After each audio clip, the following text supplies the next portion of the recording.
नमस्ते। आप देख रहे हैं हमारा यूट्यूब चैनल फोक टेल्स कहानी सुनो। आज की कहानी है दुर्गा का मंदिर, जो मुंशी प्रेमचंद द्वारा लिखी गई है। सुनते हैं आज की कहानी। बाबू ब्रजनाथ कानून पढ़ने में मग्न थे और उनके दोनों बच्चे लड़ाई करने में। श्यामा चिल्लाती कि मुन्नू मेरी गुड़िया नहीं देता। मुन्नू रोता था कि श्यामा ने मेरी मिठाई खा ली। ब्रजनाथ ने क्रुद्ध होकर भामा से कहा, तुम इन दुष्टों को यहां से हटाती हो कि नहीं? नहीं तो मैं एक एक की खबर लेता हूं। भामा चूल्हे में आग जला रही थी। बोली, अरे तो अब क्या संध्या को भी पढ़ते ही रहोगे? जरा दम तो ले लो। ब्रजनाथ, उठा तो ना जाएगा?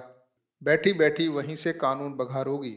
अभी एक आध को पटक दूंगा तो वहीं से गरजती हुई आओगी कि हाय हाय बच्चे को मार डाला। भामा, तो मैं कुछ बैठी या सोई तो नहीं हूं? जरा एक घड़ी तुम ही लड़कों को बहलाओगे तो क्या होगा? कुछ मैंने ही तो उनकी नौकरी नहीं लिखाई। ब्रजनाथ से कोई जवाब ना देते बन पड़ा। क्रोध पानी के समान बहाव का मार्ग ना पाकर और भी प्रबल हो जाता है।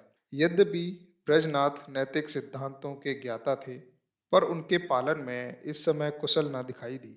मुद्दई और मुद्दालेह दोनों को एक ही लाठी हाँका और दोनों को रोते चिल्लाते छोड़कर कानून का ग्रंथ बगल में दवा कॉलेज पार्क की राह ली। सावन का महीना था। आज कई दिन के बाद बादल हटे थे। हरे भरे वृक्ष सुनहरी चादर ओढ़े खड़े थे। मृदु समीर सावन का राग गाता था और बगले डालियों पर बैठे हिंडोले झूल रहे थे। ब्रजनाथ एक बेंच पर आ बैठे और किताब खोली। लेकिन इस ग्रंथ की अपेक्षा प्रकृति ग्रंथ का अवलोकन अधिक चित्त आकर्षक था। कभी आसमान को पढ़ते थे, कभी पत्तियों को, कभी छविमय हरियाली को और कभी सामने मैदान में खेलते हुए लड़कों को। एकाएक उन्हें सामने घास पर कागज की एक पुड़िया दिखाई दी। माया ने जिज्ञासा की आड़ में कहा, चलो देखें इसमें क्या है। बुद्धि ने कहा, तुमसे मतलब, पड़ी रहने दो। लेकिन जिज्ञासा रूपी माया की जीत हुई। ब्रजनाथ ने उठकर पुड़िया उठा ली। कदाचित किसी के पैसे पुड़िया में लिपटे गिर पड़े हैं। खोलकर देखा, सावरेन थे। गिना, पूरे 8 निकले। कौतूहल की सीमा ना रही। ब्रजनाथ की छाती धड़कने लगी। 8 सावरेन हाथ में लिए वे सोचने लगे, इन्हें क्या करूं? अगर यहीं रख दूं तो न जाने किसकी नजर पड़े, न मालूम कौन उठा ले जाए। नहीं, यहाँ रखना उचित नहीं। चलूं थाने में इत्तला कर दूं और ये सावरेन थाने को सौंप दूं। जिसके होंगे वह आप ले जाएगा। या अगर उसको भी ना मिले तो मुझ पर कोई दोष ना रहेगा। मैं तो अपने उत्तरदायित्व से मुक्त हो जाऊंगा। माया ने पर्दे की आड़ से मंत्र मारना शुरू किया। वे थाने नहीं गए। सोचा चलूं भामा से एक दिल्लगी करूं। भोजन तैयार होगा, कल इत्मीनान से थाने जाऊंगा। भामा ने सावरन देखे तो उसके हृदय में एक गुदगुदी सी हुई। पूछा, किसके हैं? ब्रजनाथ, मेरे? भामा, चलो कहीं हो ना। ब्रजनाथ, पड़े मिले हैं। भामा, झूठ बात। ऐसे ही भाग्य के बली हो तो सच बताओ, कहाँ मिली? किसकी है? ब्रजनाथ, सच कहता हूं, पड़ी मिली है। भामा, मेरी कसम? ब्रजनाथ, तुम्हारी कसम? भामा गिन्नियों को पति के हाथ से छीनने की चेष्टा करने लगी। ब्रजनाथ ने कहा, क्यों छीनती हो? भामा, लाओ मैं अपने पास रख लूं। ब्रजनाथ, रहने दो, मैं इसकी इत्तला करने थाने जाता हूं। भामा का मुख मलिन हो गया। बोली, पड़े हुए धन की क्या इत्तला? ब्रजनाथ, हाँ और क्या, इन 8 गिन्नियों के लिए ईमान बिगाड़ूंगा? भामा, अच्छा तो सवेरे चले जाना। इस समय जाओगे तो लौटकर आने में देर होगी। ब्रजनाथ ने भी सोचा, यही अच्छा है। थाने वाले रात को तो कोई कार्रवाई करेंगे नहीं। जब अशर्फियों को पड़ा ही रहना है, तब जैसे थाना वैसे मेरा घर। गिन्नियां संदूक में रख दी। खा पी कर लेटे तो भामा ने हंसकर कहा, आया धन क्यों छोड़ते हो? लाओ, मैं अपने लिए एक गुलबंद बनवा लूं। बहुत दिनों से जी तरस रहा है। माया ने इस समय हास्य का रूप धारण किया। ब्रजनाथ ने तिरस्कार करके कहा, गुलूबंद की लालसा में गले में फांसी लगाना चाहती हो क्या? प्रातःकाल बृजनाथ थाने के लिए तैयार हुए। कानून का एक लेक्चर छूट जाएगा, कोई हर्ज नहीं। वे इलाहाबाद के हाईकोर्ट में अनुवादक थे। नौकरी में उन्नति की आशा ना देखकर साल भर से वकालत की तैयारी में मग्न थे। लेकिन अभी कपड़े पहन ही रहे थे कि उनके एक मित्र मुंशी गोरेलाल आकर बैठ गए और अपनी पारिवारिक दुश्चिंताओं की राम कहानी सुनाकर अत्यंत विनीत भाव से बोले, भाई साहब, इस समय मैं इन झंझटों में ऐसा फंस गया हूं कि बुद्धि कुछ काम नहीं करती। तुम बड़े आदमी हो, इस समय कुछ सहायता करो। ज्यादा नहीं, 30 रुपए दे दो। किसी ना किसी तरह काम चला लूंगा। आज 30 तारीख है, कल शाम को तुम्हें रुपए मिल जाएंगे। ब्रजनाथ बड़े आदमी तो न थे, किंतु बड़प्पन की हवा बांध रखी थी।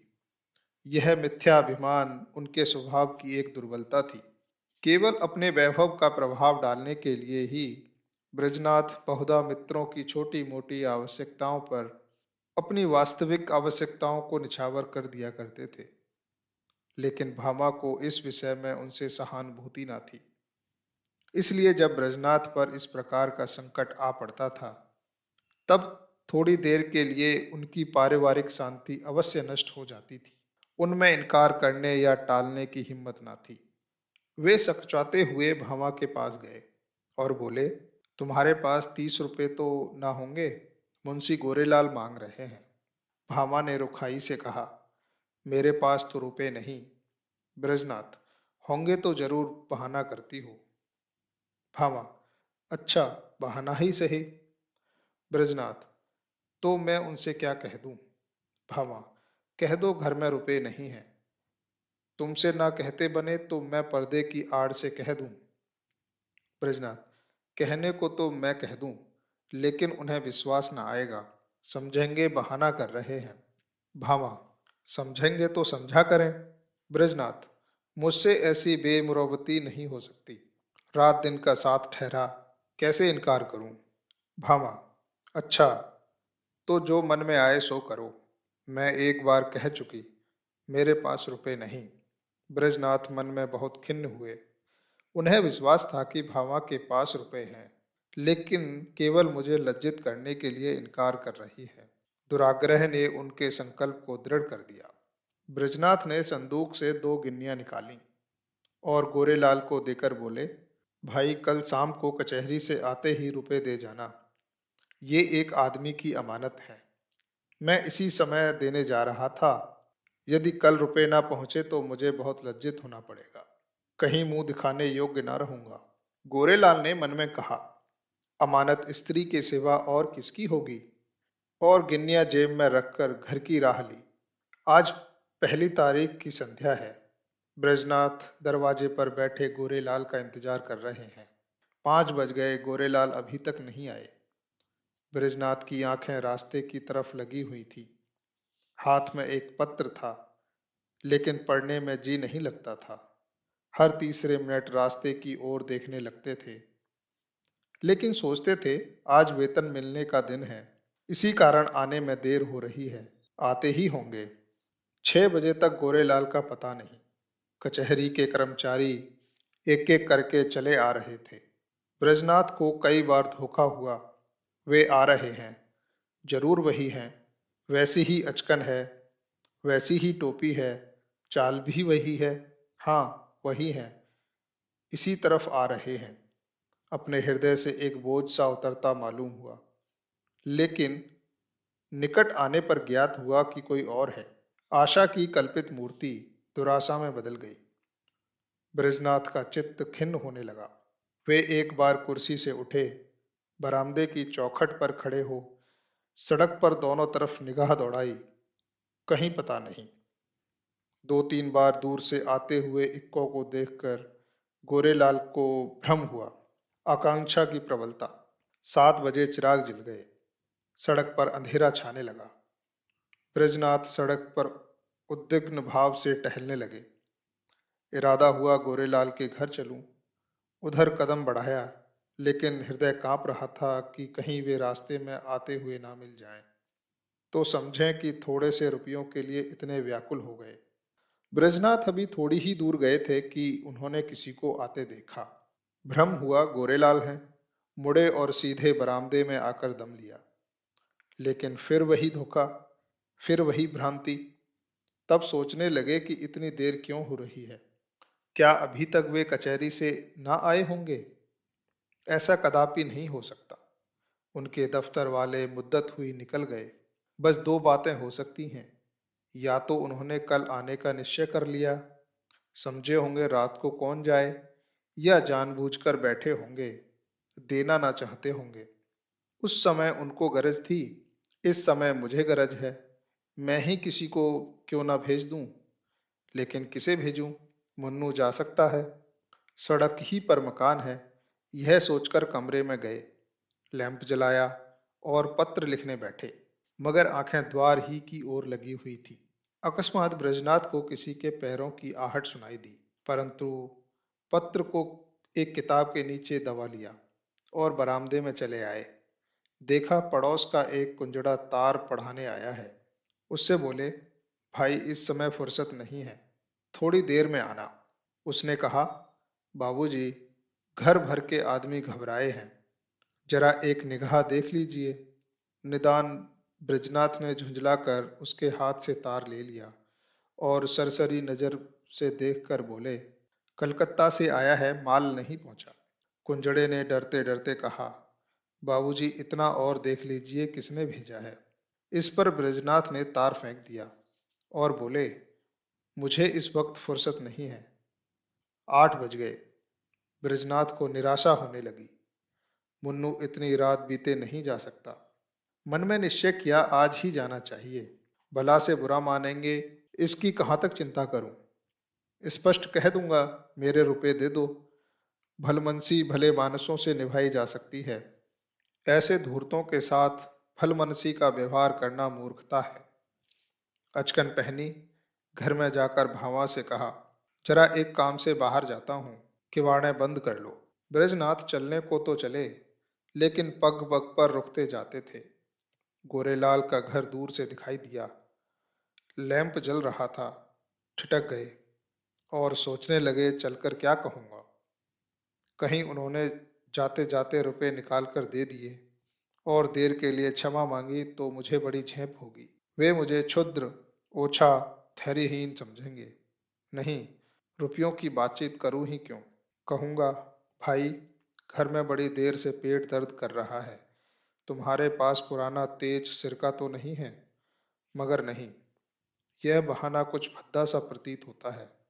साफ कलई खुल जाएगी। ऊह, इस झंझट की जरूरत ही क्या है। वे मुझे देखकर आप ही समझ जाएंगे। इस विषय में बातचीत की कुछ नौबत ही ना आएगी।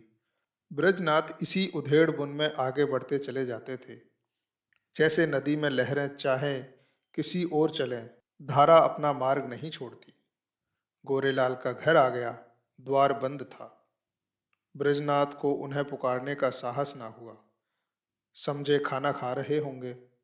दरवाजे के सामने से निकले और धीरे धीरे टहलते हुए 1 मील तक चले गए। 9 बजने की आवाज कान में आई। गोरेलाल भोजन कर चुके होंगे, यह सोचकर लौट पड़े। लेकिन द्वार पर पहुंचे तो अंधेरा था। वह आशारूपी दीपक बुझ गया था। 1 मिनट तक दुविधा में खड़े रहे। क्या करूं, अभी बहुत सवेरा है।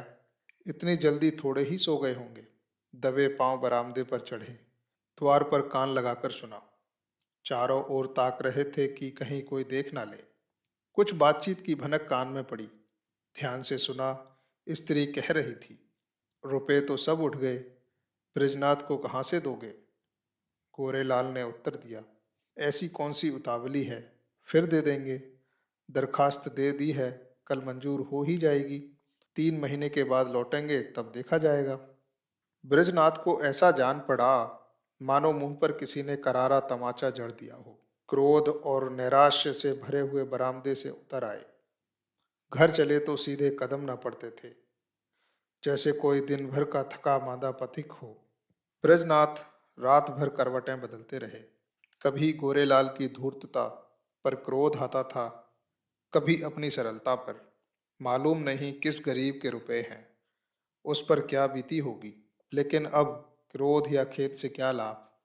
सोचने लगे, रुपए कहाँ से आएंगे। भामा पहले ही इनकार कर चुकी है। वेतन में इतनी गुंजाइश नहीं। 10-5 रुपए की बात होती तो कतर ब्योंत करता। अब क्या करूं, किसी से उधार लूं, मगर मुझे कौन देगा। आज तक किसी से मांगने का संयोग नहीं पड़ा, और अपना ऐसा कोई मित्र है भी नहीं। जो लोग हैं मुझी को सताया करते हैं, मुझे क्या देंगे। हाँ, यदि कुछ दिन कानून छोड़कर अनुवाद करने में परिश्रम करूं तो रुपए मिल सकते हैं। कम से कम 1 मास का कठिन परिश्रम है। सस्ते अनुवादकों के मारे दर भी तो गिर गई है। हाँ निर्दयी, तूने बड़ी दगा की। न जाने किस जन्म का बैर चुकाया, कहीं का ना रखा।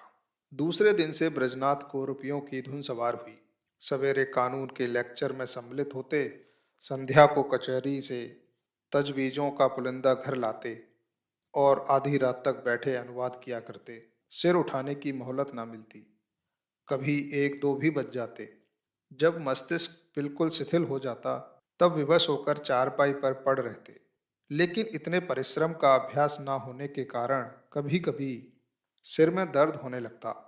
कभी पाचन क्रिया में विघ्न पड़ जाता, कभी ज्वर चढ़ आता।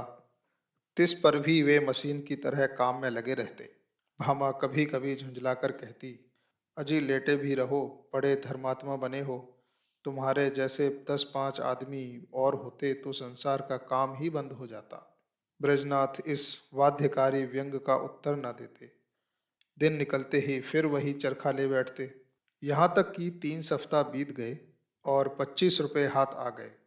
ब्रजनाथ सोचते थे 2-3 दिन में बेड़ा पार है। लेकिन 21वें दिन उन्हें प्रचंड ज्वर चढ़ आया और 3 दिन तक ना उतरा। छुट्टी लेनी पड़ी।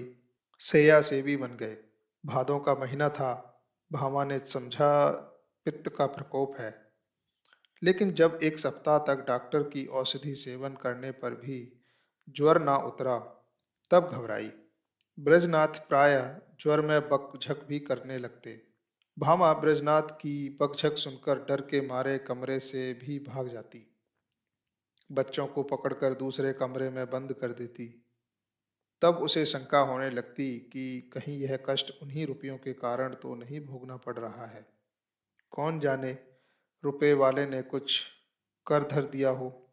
जरूर यही बात है, नहीं तो औषधि से लाभ क्यों नहीं होता। संकट पड़ने पर हम धर्म भीरू हो जाते हैं। औषधियों से निराश होकर देवताओं की शरण लेते हैं। भामा ने भी देवताओं की शरण ली। वह जन्माष्टमी, शिवरात्रि और तीज के सिवा कोई व्रत न रखती थी। इस बार उसने नवरात्र का कठिन व्रत शुरू किया। 8 दिन पूरे हो गए। अंतिम दिन आया। प्रभात का समय था। भामा ने ब्रजनाथ को दवा पिलाई और दोनों बालकों को लेकर दुर्गा जी की पूजा करने के लिए चली। भामा का हृदय आराध्य देवी के प्रति श्रद्धा से परिपूर्ण था। मंदिर के आंगन में पहुंची।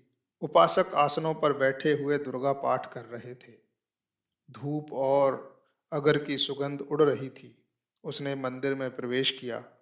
सामने दुर्गा की विशाल प्रतिमा शोभायमान थी। उसके मुखारविंद पर एक विलक्षण दीप्ति झलक रही थी। बड़े बड़े उज्ज्वल नेत्रों से प्रभा की किरणें छटक रही थी। पवित्रता का एक समासा छाया हुआ था। भामा इस दीप्त वर्ण मूर्ति के सम्मुख सीधी आंखों से ताक न सकी। उसके अंतःकरण में एक निर्मल, विशुद्ध, भावपूर्ण भय का उदय हो आया। उसने आंखें बंद कर ली, घुटनों के बल बैठ गई और हाथ जोड़कर करुण स्वर से बोली, माता मुझ पर दया करो। भामा को ऐसा ज्ञात हुआ मानो देवी मुस्कुराई हो। उसे उन दिव्य नेत्रों से एक ज्योति सी निकलकर उसके हृदय में आती हुई मालूम हुई। उसके कानों में देवी के मुंह से निकले ये शब्द सुनाई दिए, पराया धन लौटा दे, तेरा भला होगा। भामा उठ बैठी। उसकी आंखों में निर्मल भक्ति का आभास झलक रहा था। मुखमंडल से पवित्र प्रेम बरसा पड़ता था। देवी ने कदाचित उसे अपनी प्रभा के रंग में डुबो दिया था। इतने में दूसरी एक स्त्री आई। उसके उज्जवल केस बिखरे और मुरझाए हुए चेहरे के दोनों ओर लटक रहे थे। शरीर पर केवल एक श्वेत साड़ी थी। हाथ में चूड़ियों के सिवा और कोई आभूषण ना था। शोक और नैराश्य की साक्षात मूर्ति मालूम होती थी। उसने भी देवी के सामने सिर झुकाया और दोनों हाथों से आंचल फैलाकर बोली, देवी, जिसने मेरा धन लिया हो, उसका सर्वनाश करो। सितार जैसे मिजराब की चोट खाकर थरथरा उठता है, उसी प्रकार भामा का हृदय अनिष्ट के भय से थरथरा उठा। ये शब्द तीव्र शर के समान उसके कलेजे में चुभ गए। उसने देवी की ओर कातर नेत्रों से देखा। उनका ज्योतिर्मय स्वरूप भयंकर था। नेत्रों से भीषण ज्वाला निकल रही थी। भावा के अंतःकरण में सर्वत्र आकाश से, मंदिर के सामने वाले वृक्षों से, मंदिर के स्तंभों से, सिंहासन के ऊपर जलते हुए दीपक से और देवी के विकराल मुंह से ये शब्द निकलकर गूंजने लगे, पराया धन लौटा दे, नहीं तो तेरा सर्वनाश हो जाएगा। भावा खड़ी हो गई और उस वृद्धा से बोली, क्यों माता, तुम्हारा धन किसी ने ले लिया है? वृद्धा ने इस प्रकार उसकी ओर देखा मानो डूबते को तिनके का सहारा मिला हो। बोली, हाँ बेटी। भामा, कितने दिन हुए? वृद्धा, कोई 1.5 महीना। भामा, कितने रुपए थे? वृद्धा, पूरे 120। भामा, कैसे खोए? वृद्धा, क्या जाने, कहीं गिर गए। मेरे स्वामी पलटन में नौकर थे। आज कई बरस हुए वे परलोक सिधारे। अब मुझे सरकार से 60 रुपए साल पेंशन मिलती है। अब की 2 साल की पेंशन एक साथ ही मिली थी। खजाने से रुपए लेकर आ रही थी। मालूम नहीं कब और कहाँ गिर पड़े। 8 गिन्नियां थीं। भामा, अगर वे तुम्हें मिल जाएं तो क्या दोगी? वृद्धा, अधिक नहीं, उसमें से 50 रुपए दे दूंगी। भामा, रुपए क्या होंगे, कोई उससे अच्छी चीज दो। वृद्धा, बेटी, और क्या दूं? जब तक जीऊंगी तुम्हारा यश गाऊंगी। भामा, नहीं, इसकी मुझे आवश्यकता नहीं। वृद्धा, बेटी, इसके सिवा मेरे पास क्या है? भामा, मुझे आशीर्वाद दो। मेरे पति बीमार हैं, वे अच्छे हो जाएं। वृद्धा, क्या उन्हीं को रुपए मिले हैं? भामा, हाँ, वे उसी दिन से तुम्हें खोज रहे हैं। वृद्धा घुटनों के बल बैठ गई और आंचल फैलाकर कंपित स्वर में बोली, देवी, इनका कल्याण करो। भामा ने फिर देवी की ओर सशंक दृष्टि से देखा। उनके दिव्य रूप पर प्रेम का प्रकाश था। आंखों में दया की आनंददायिनी झलक थी। उस समय भावा के अंतःकरण में कहीं स्वर्गलोक से यह ध्वनि सुनाई दी, जा तेरा कल्याण होगा। संध्या का समय है। भामा ब्रजनाथ के साथ इक्के पर बैठी तुलसी के घर उसकी धाती लौटाने जा रही है। ब्रजनाथ के बड़े परिश्रम की कमाई तो डॉक्टर की भेंट हो चुकी है, लेकिन भावा ने एक पड़ोसी के हाथ अपने कानों के झुमके बेचकर रुपए लौटाए हैं। जिस समय झुमके बनकर आए थे, भामा बहुत प्रसन्न हुई थी। आज उन्हें बेचकर वह उससे भी अधिक प्रसन्न है। जब ब्रजनाथ ने 8 गिन्नियां उसे दिखाई थी, उसके हृदय में एक गुदगुदी सी हुई थी, लेकिन यह हर्ष मुख पर आने का साहस न कर सका था। आज उन गिन्नियों को हाथ से जाते समय उसका हार्दिक आनंद आंखों में चमक रहा है, होठों पर नाच रहा है, कपोलों को रंग रहा है और अंगों पर किलोल कर रहा है। वह इंद्रियों का आनंद था, यह आत्मा का आनंद है। वह आनंद लज्जा के भीतर छिपा हुआ था, यह आनंद गर्भ से बाहर निकला पड़ता है। तुलसी का आशीर्वाद सफल हुआ। आज पूरे 3 सप्ताह के बाद ब्रजनाथ तकिए के सहारे बैठे थे। वे बार बार भामा को प्रेम पूर्ण नेत्रों से देखते थे। वह आज उन्हें देवी मालूम होती थी। अब तक उन्होंने उसके बाह्य सौंदर्य की शोभा देखी थी, आज वे उसका आत्मिक सौंदर्य देख रहे थे। तुलसी का घर एक गली में था। इक्का सड़क पर जाकर ठहर गया। ब्रजनाथ इक्के पर से उतरे और अपनी छड़ी टेकते हुए भामा के हाथों के सहारे तुलसी के घर पहुंचे। तुलसी ने रुपए लिए और दोनों हाथ फैलाकर आशीर्वाद दिया, दुर्गा जी तुम्हारा कल्याण करें।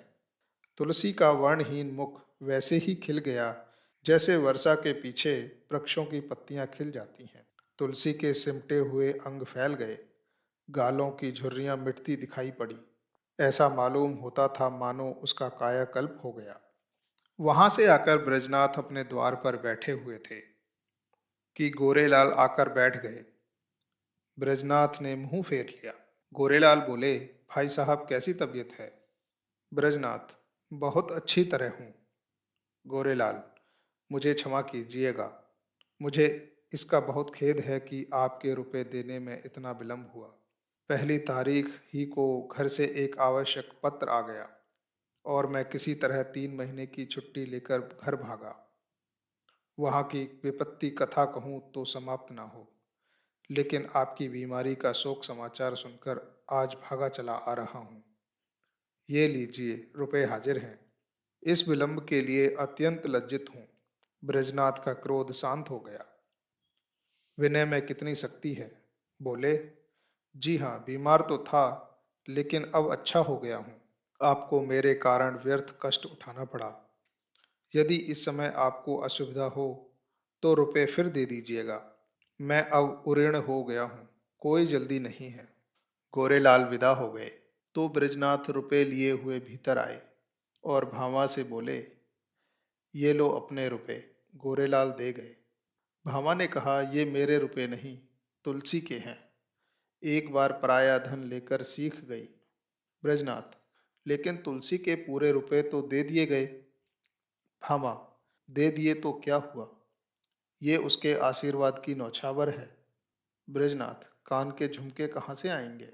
भामा, झुमके ना रहेंगे ना सही, सदा के लिए कान तो हो गए। उम्मीद करता हूँ ये कहानी आपको पसंद आई होगी। ऐसी ही और कहानियों को सुनने के लिए चैनल को सब्सक्राइब कीजिए, लाइक कीजिए, शेयर कीजिए। मिलते हैं एक ऐसी ही नई कहानी के साथ अगले वीडियो में। धन्यवाद।